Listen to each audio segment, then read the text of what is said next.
Item ಯಾವುದೇ ಇರಲಿ try ಮಾಡಿ ಆಚಿ ಚಿಕನ್ ಮಸಾಲಾ. ಹೊಳೆ ನರಸೀಪುರವನ್ನ ತಲುಪಿದೆ ಚೆನ್ನಮ್ಮ ಅವರ ಪಾರ್ಥಿವ ಶರೀರ. ಮುಂಜಾನೆ 5 ಗಂಟೆ 15 ನಿಮಿಷಕ್ಕೆ ಎಚ್ ಡಿ ರೇವಣ್ಣ ನಿವಾಸಕ್ಕೆ ಪಾರ್ಥಿವ ಶರೀರವನ್ನ ಕೊಂಡೊಯ್ಯಲಾಗಿದೆ. ಚೆನ್ನಮ್ಮ ಮೃತದೇಹಕ್ಕೆ ಆರತಿ ಮಾಡಿದ್ದಾರೆ ಭವಾನಿ ರೇವಣ್ಣ. ಆರತಿ ಮಾಡಿ ಮನೆಯೊಳಗಡೆ ಪಾರ್ಥಿವ ಶರೀರವನ್ನ ಕುಟುಂಬಸ್ಥರೇ ಕೊಂಡೊಯ್ದಿದ್ದಾರೆ. ಎಚ್ ಡಿ ರೇವಣ್ಣ ನಿವಾಸದಲ್ಲಿ ಅಂತಿಮ ದರ್ಶನಕ್ಕೆ ಎಲ್ಲಾ ರೀತಿಯ ವ್ಯವಸ್ಥೆ ಆಗಿದ್ದು ಸಾರ್ವಜನಿಕರು ಬಂದು ಅಂತಿಮ ದರ್ಶನ ಪಡೆದುಕೊಳ್ತಿದ್ದಾರೆ.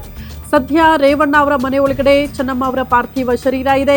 ಚೆನ್ನಮ್ಮ ಅಂತಿಮ ದರ್ಶನಕ್ಕೆ ಮುಂಜಾನೆಯಿಂದಲೇ ಜನಸಾಗರ ಹರಿದು ಬರ್ತಾ ಇದೆ. ದಾರಿಯುದ್ದಕ್ಕೂ ಕೂಡ ಚೆನ್ನಮ್ಮ ಅವರಿಗೆ ಅಂತಿಮ ನಮನ ಸಲ್ಲಿಸಿದ್ದಾರೆ ಆ ಭಾಗದ ಜನ. ಹೊಳೆ ನರಸೀಪುರವನ್ನ ಚೆನ್ನಮ್ಮ ಪಾರ್ಥಿವ ಶರೀರ ತಲುಪಿರೋದು ಅಂತಿಮ ಯಾತ್ರೆ ಮೂಲಕ ಚೆನ್ನಮ್ಮ ಅವರ ಪಾರ್ಥಿವ ಶರೀರವನ್ನ ಕೊಂಡೊಯ್ಯಲಾಯಿತು. ದಾರಿಯುದ್ದಕ್ಕೂ ಕೂಡ ಎತ್ತ ಕಣ್ಣು ಹಾಯಿಸಿದ್ರು ಕೂಡ ಜನ ಅನ್ನುವಂತಹ ಪರಿಸ್ಥಿತಿ. ಕಾರಣ ಚೆನ್ನಮ್ಮ ಅವರು ಅಷ್ಟು ಹತ್ತಿರರಾಗಿದ್ರು ಜನಸಾಮಾನ್ಯರಿಗೆ ಅಂತ. ಸಮಾಜ ಸೇವೆಯಲ್ಲಿ ತೊಡಗಿಸ್ಕೊಂಡಿದ್ರು. ಕುಮಾರಸ್ವಾಮಿಯವರು ಈ ಹಿಂದೆ ತಮ್ಮ ತಾಯಿ ಬಗ್ಗೆ ಬಹಳ ಭಾವುಕರಾಗಿ ಮಾತನಾಡಿದಾಗ ಅದೇ ವಿಚಾರ ಹೇಳ್ತಾ ಇದ್ರು. ತಾಯಿ ಏನೇ ಹೇಳಿದ್ರು ಕೂಡ 4 ಗಂಟೆಯಿಂದ 5 ಗಂಟೆ ಅವ್ರಿಗೆ ಸಮಯ ಕೊಟ್ಟು ಕೇಳಿಸ್ಕೊಳ್ತಾ ಇದ್ವಿ. ಹಾಗಾಗಿ ಉತ್ತಮ ಸಂಸ್ಕಾರ ನಾವು ಇಲ್ಲಿ ತನಕ ಬರೋದಕ್ಕೆ ಸಹಕಾರಿ ಆಗಿದೆ. ತಾಯಿಯ ಸಂದೇಶ ಮತ್ತು ಅವರ ಸಲಹೆ ಅನ್ನುವಂತಹ ವಿಚಾರಗಳನ್ನ ಪ್ರತಿ ಬಾರಿ ನೆನಪು ಮಾಡ್ಕೊಳ್ತಾ ಇದ್ರು.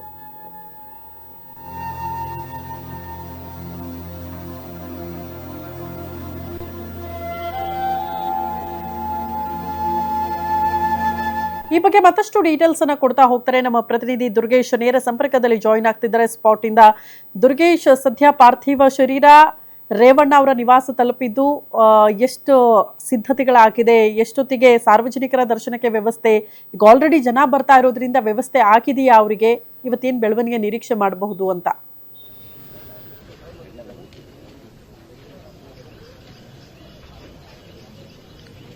ಎಸ್ ಶ್ರುತಿ, ನಿನ್ನೆ ಪದ್ಮನಾಭನಗರದಿಂದ ಹೊರಟಂತ ಚೆನ್ನಮ್ಮ ಅವರ ಪಾರ್ಥಿವ ಶರೀರ ಇಂದು ಬೆಳಗ್ಗೆ 5 ಗಂಟೆ 15 ನಿಮಿಷಕ್ಕೆ ಹೊಳೆ ನರಸೀಪುರದ ರೇವಣ್ಣ ಅವರ ನಿವಾಸಕ್ಕೆ ಆಗಮಿಸಿರುವಂಥದ್ದು. ಇಲ್ಲಿ ರೇವಣ್ಣ ಅವರ ನಿವಾಸದ ಮುಂದೆ ಕೂಡ ಅಂತಿಮ ದರ್ಶನಕ್ಕೆ ಅವಕಾಶವನ್ನು ಮಾಡಿಕೊಡಲಾಗಿದೆ. ರೇವಣ್ಣ ಅವರ ಮನೆ ಮುಂಭಾಗದಲ್ಲಿ ಚೆನ್ನಮ್ಮ ಅವರ ಪಾರ್ಥಿವ ಶರೀರಕ್ಕೆ ಎಲ್ಲ ವ್ಯವಸ್ಥೆಗಳನ್ನು ಮಾಡಲಾಗಿದೆ. ಅಂತಿಮ ದರ್ಶನಕ್ಕೆ ವ್ಯವಸ್ಥೆಯನ್ನು ಮಾಡಲಾಗಿದೆ.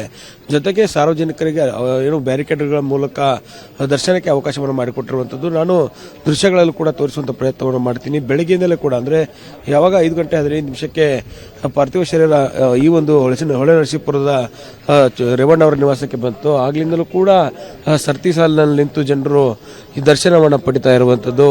ಸಾಕಷ್ಟು ಏನು ಸಾರ್ವಜನಿಕರಿಗೆ ಯಾವುದೇ ರೀತಿಯಂಥ ತೊಂದರೆ ಆಗದ ನಿಟ್ಟಿನಲ್ಲಿ ಸಾರ್ವಜನಿಕರಿಗೆ ಒಂದು ಅಂತಿಮ ದರ್ಶನಕ್ಕೆ ಅವಕಾಶವನ್ನು ಮಾಡಿಕೊಟ್ಟಿದ್ದಾರೆ.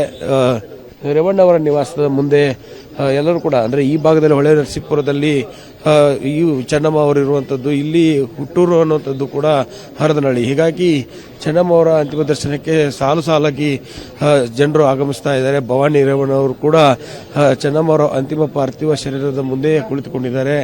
ಅವರು ದುಃಖ ಭರಿತರಾಗಿ ಬಂದಿರುವಂಥ ಜನರಿಗೆ ಕೈ ಮುಗಿದು ಕೆಲಸವನ್ನು ಮಾಡ್ತಿದ್ದಾರೆ. ಪಾರ್ಥಿವ ಶರೀರದ ದರ್ಶನಕ್ಕೆ ವ್ಯವಸ್ಥೆಯನ್ನು ಮಾಡಲಾಗಿದೆ. ಇಲ್ಲಿಂದ 12 ಗಂಟೆಗೆ ಈ ಒಂದು ಪಾರ್ಥಿವ ಶರೀರವನ್ನು ಅಂತ್ಯಕ್ರಿಯೆಗೆ ತೆಗೆದುಕೊಂಡು ಹೋಗಲಾಗುತ್ತೆ ಅನ್ನುವಂಥದ್ದು ಮಾಹಿತಿ ಇದೆ. ಜೊತೆಗೆ ದೇವೇಗೌಡರು ಬಾಡಿಗೆ ಇದ್ದಂಥ ಮನೆಯಲ್ಲೂ ಕೂಡ ಒಂದು 5 ನಿಮಿಷ ಇರೋದಕ್ಕೆ ಅವಕಾಶವನ್ನು ಮಾಡಿಕೊಡಬೇಕು ಅನ್ನೋ ನಿಟ್ಟಿನಲ್ಲಿ ದೇವೇಗೌಡರು ಸೂಚನೆಯನ್ನು ಮಾಡಿದ್ದಾರೆ. ಹೀಗಾಗಿ ದೇವೇಗೌಡರ ಸೂಚನೆ ಮೇರೆಗೆ ಹಿಂದೆ ದೇವೇಗೌಡರು 10 ರೂಪಾಯಿ ಕೊಟ್ಟು ಬಾಡಿಗೆ ಇದ್ದಂಥ ಮನೆಯಲ್ಲಿ ಅಲ್ಲಿ ಕೂಡ ಒಂದು 5 ನಿಮಿಷ ಇಟ್ಟು ಅದಾದ ಬಳಿಕ ಅಂತ್ಯಕ್ರಿಯೆಗೆ ತೆಗೆದುಕೊಂಡು ಹೋಗ್ತಾರೆ. 2 ಗಂಟೆಗೆ ಅಂತಿಮ ವಿಧಿವಿಧಾನಗಳೆಲ್ಲವೂ ಕೂಡ ಆರಂಭವಾಗುವಂಥದ್ದು. ಅದರಲ್ಲೂ ಕೂಡ ದೇವೇಗೌಡರ ಕುಟುಂಬ, ಒಕ್ಕಲಿಗ ಕುಟುಂಬದ ವಿಧಿವಿಧಾನದ ಪ್ರಕಾರ ಅಂತ್ಯಕ್ರಿಯೆ ಮಾಡೋದಕ್ಕೆ ಸಿದ್ಧತೆಗಳನ್ನು ಈಗೆಲ್ಲವನ್ನು ಕೂಡ ಮಾಡಿಕೊಳ್ಳಲಾಗ್ತಾ ಇದೆ. ಹೀಗಾಗಿ 2 ಗಂಟೆಯಿಂದ 4 ಗಂಟೆ 15 ನಿಮಿಷದವರೆಗೆ ಅಂತಿಮ ವಿಧಿವಿಧಾನವನ್ನು ಎಲ್ಲವನ್ನು ಕೂಡ ಪೂರೈಸುವಂಥ ಸಿದ್ಧತೆಗಳು ಈಗಾಗಲೇ ಆರಂಭವಾಗಿದೆ.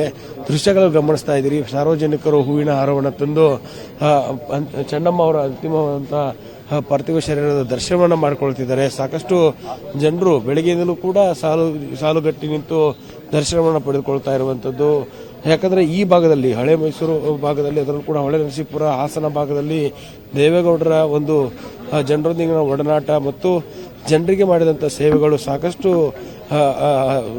ಸಹಕಾರಿಯಾಗಿತ್ತು ಮತ್ತು ಅನುಕೂಲಕರವಾಗಿತ್ತು. ಅದರಲ್ಲೂ ಕೂಡ ಚೆನ್ನಮ್ಮ ಅವರು ಕೂಡ ಬಹಳ ಜನರೊಂದಿಗೆ ಒಡನಾಟವನ್ನು ಹೊಂದಿರುವಂಥದ್ದು.